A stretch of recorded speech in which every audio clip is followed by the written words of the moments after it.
Right, Hogomir, Punch Out Boxing. Delighted to be here with Jude Grant, all the way from the remotest city on earth, I believe, Perth, down Mm. under. Yeah. Am I right? Yeah, you are. Yeah. Jude, you have got that call that a lot of prospects worldwide have been hoping to receive. You've been selected for the WBC's inaugural Grand Prix. Um, so before we go into that, I just want to recap your career so far. You've had your first couple of years as a pro, been building Mm. your record up there down under. Yeah, can you just tell us a bit about your boxing journey so far? I mean, when did you take up boxing? Why did you take it up, and why did you turn pro when you did? So I started boxing about 6 years ago. So when I was about freshly 18, I had 10 amateur fights. I went 10-0, and the dream was always to go pro. That was always the vision, and that's always what I sort of aspired to be, a professional. Um, and when I turned about 20 years old, I decided to join the professional ranks, and I haven't looked back since. I've got a record of 8-0 now. And yeah, the next opportunity that's coming up is the fight in Saudi Arabia. Yeah, fantastic. How did that come about? Did your management team put you forward for it, or did they approach you? Um, I believe there's a bit of both. My manager Tony Tolge has some contacts in the WBC. He was sort of asked about it. Then from there, we obviously applied for it. We were put on the shortlist, and then got the news that I was going to be a part of the tournament, which was amazing. Yeah, absolutely. It's going to Mm. be a hell of a tournament. Looking at Yep. your record, looks like you've won a couple of state titles at Mm. different weights, but you're going to be operating in the middleweight division. Is that right? Yeah. Yeah, so I've won a state title at 69 kilos, 72 and a half. So super welterweight, middleweight, and then super middleweight. I've won state titles across all three. Hmm. But yeah, I feel most comfortable at middleweight as my body's sort of filling out, and I'm sort of coming into that weight class. I think that's definitely the most comfortable that I feel at middleweight. So it seems, in terms of the public and the fans, the tournament's shrouded in mystery somewhat. Have you been Mm. given any more details? Do you know when it starts? Do you know how many rounds it is? Yeah, what the format is? So I know that it starts for me on April 19. It starts for the lower weight classes at I think just the days before, so April 17, April 18, and then heavyweights are April 20, I believe. Hmm. Um, there's obviously 32 boxes in each division that'll be cut down. It's elimination tournament, and there's no draws. There's obviously the judges' scorecards get revealed as well, which is something that I sort of like. So you know where you're at. You know if you really need to push it, things along those lines. And so there's 5 rounds from now till December, and that's just basically my general understanding of it. Are you going to be what based out in Riyadh, or did you have to make several trips back and forth over the course of the year? Yeah, so hopefully I'll be coming back 5 times to Riyadh. I will be going back and forth between Perth and Riyadh, so Hmm. I'll be racking up some miles in the sky. Hmm. But it's something that I'm extremely excited about, and it's a massive step forward in my career.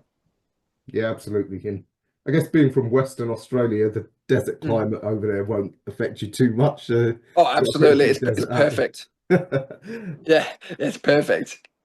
What's the challenges for you as a pro so far? I mean, I can imagine out there in Western Australia, it's effectively just the one big city there, isn't it? I mean, is Mm. getting the opponents the hardest thing in the Yeah, sport? absolutely. Um, we are lucky to have obviously some Southeast Asian nations close by. So I was originally supposed to fight the number one Chinese boxer on Friday night, also so tomorrow night. Hmm. However, due to this tournament, that had to be postponed, or actually he pulled out due to a foot injury. And then I sort of had to postpone the fight with his replacement due to this tournament. But yeah, it's difficult to sort of get the notoriety being in a remote town. But obviously, getting a part of this tournament, it just sort of puts everything into motion, and it definitely sort of propels my career forward.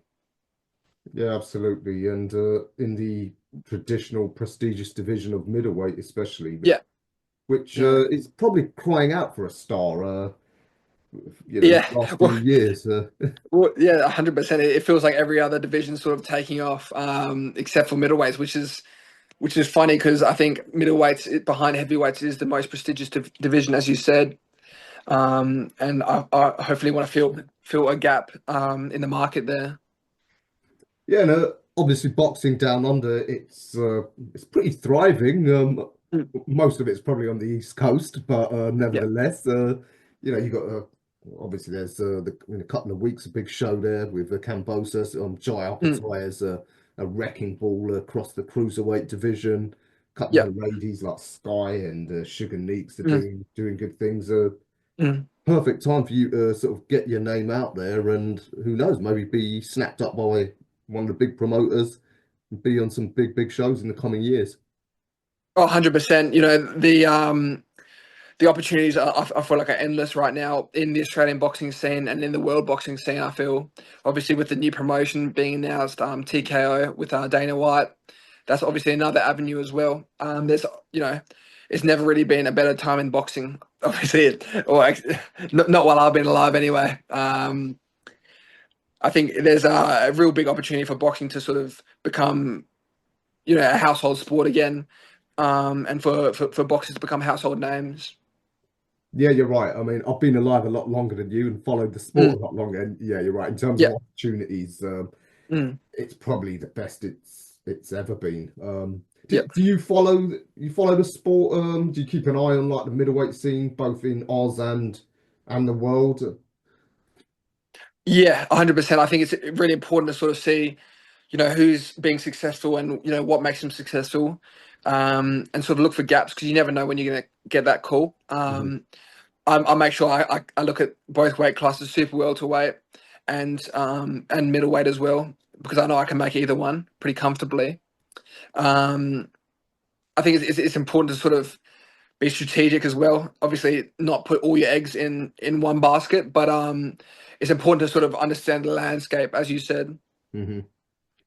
So what about any of your potential opponents of the 32 that are going to be at the Grand Prix? Have you scoped any of them out? Any that you think that that guy's dangerous? Might want to leave him till later on, or any that you particularly Mm. fancy? Yeah, 100%. I've had a look at every name that's come out, not looking in too deeply to anything because I trust my skills, and we're all in sort of similar stages in our career as well, which makes this tournament so intriguing. Hmm. There's no there's no one that's really sort of cemented themselves yet, but this is a massive opportunity to do that and do it on the world stage as well. Yeah, absolutely. Um, Yeah, I mean, what do you do for things like sparring? Because as I said, being isolated out there, I mean, do you have Mm. to travel, or have you managed to get the opportunity to spar with any sort of high level guys?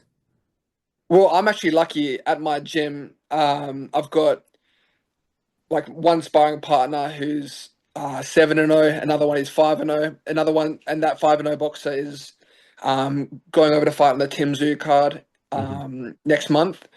I've got, and they're all my weight class as well, which helps. I've got plenty of sparring with people who've had like a lot of international experience. I am actually quite blessed with where I am at, where I'm at. My gym, Big Rigs. Hmm. Um, I think like the sparring that I get is second to none, and there's a lot of good amateurs as well around, and I'm definitely able to sort of mix it up with them as well. Is boxing quite popular in Oz generally and in Western Australia? It's definitely growing. Like from even like 5-6 years ago, it's gone from strength to strength. UFC is massive, especially. Obviously, there's people like Jack Della who's fighting for the world title, who comes from Perth as well, and he's someone who I've done some sparring with. Hmm. Also, he's a great boxer. Him and his brother. Um, I think Australians like to fight. Didn't want You to know, say, but yeah. yeah, yeah. Well, obviously, might come from our roots, but I think Australia as a nation has been built on the back of the sort of fighting spirit, and there's something that really attracts the Australian public to someone who sort of pushes forward and shows that spirit as well. I was just thinking, in some ways, you make a success of this. Coming from an isolated town can almost be beneficial. I find here in the UK, the guys who are from, say, a smaller town, it's Mm. easier for them to get a lot of support than, say, someone from London, where obviously a big city is just full of stars and celebrities. So it's just harder to sort of get known. Whereas if you're like one of the only sort of successful athletes from a town, Yeah, yeah, you can get the whole town behind you. yeah, 100%. I think that's, you know, like regardless of where you're from, you have to play the cards you're dealt. If you're from London, there's obviously going to be opportunities that you don't get here, but there are also, as you said, there's definitely a plus size to being from a smaller, sort of less world recognized town, or less recognized city in Perth. Um, and you are able to sort of, if you are lucky, like I have been lucky and I've been very blessed in my career, and to have this opportunity so early as well, so early in my career, I think it's going to be an amazing opportunity, and it sort of bypasses a lot of the hurdles that a lot of boxers can face in their career. As you said, getting notoriety. That's one of that's one of the biggest problems that a lot of boxers face, and by getting accepted into this tournament, I'm right in there straight away. Yeah, absolutely. As you said, some of the challenges, certainly here in the UK, even though we've got a much bigger population and fan Mm. base, most boxers upcoming, they have to hold down a day job, Yeah. do their training around that. What about yourself? Are Mm. you able to train full time? Have you been doing other things during the day? Yeah, so I actually do have a full-time job as well. Oh, Hopefully after this, I can sort of put that on the back burner a little bit. It's a job that's extremely flexible, and I've got a boss that's sort of very accepting of my boxing, and he helps me a lot with my career, with getting sponsors and stuff like that. So I'm very blessed personally, but I can definitely understand how it inhibits a lot of fighters, and how it can sort of stall a lot of fighters' careers. yeah, absolutely. I've seen some great talents Mm. fall out of the game because of it. So Yeah, I'm yeah, well, hoping because it's so difficult. I'm hoping the Saudis are paying all of you guys well, though. Yeah, we are definitely is definitely more than I've ever been paid. That's fantastic.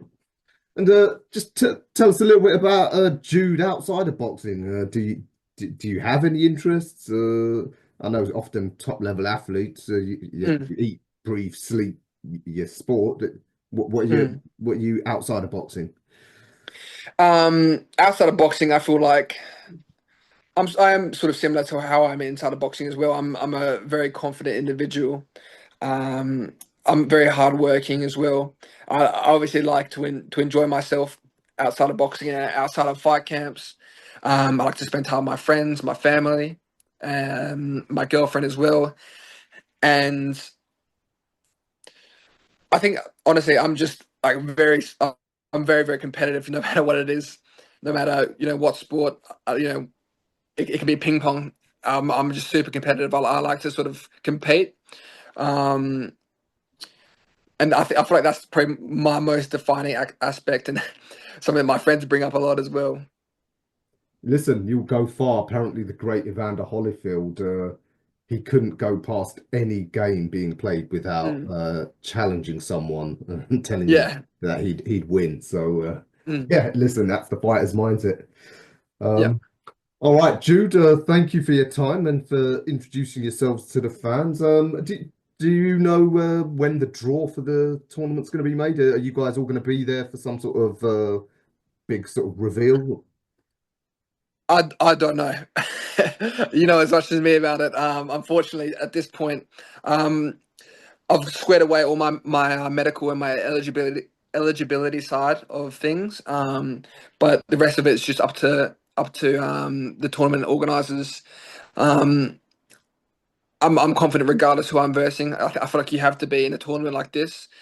Um, like whether I fight someone difficult first or fight them last, I'll still be fighting them regardless.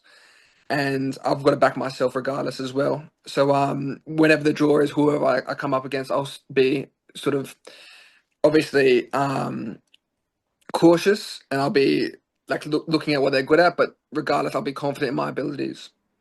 Fantastic. And so you should be. You've been selected for Thank a you, mate. reason. Thank All you. right, Jude, thank you again so much for your time. I would urge all the fans, keep your eye out. April the 19th, the middleweights kick off the first World Cup of boxing. Let's see who comes out on top. Until then, Jude, good luck, and Thank hopefully you. we'll talk again soon in the future. Thank you so much for your time.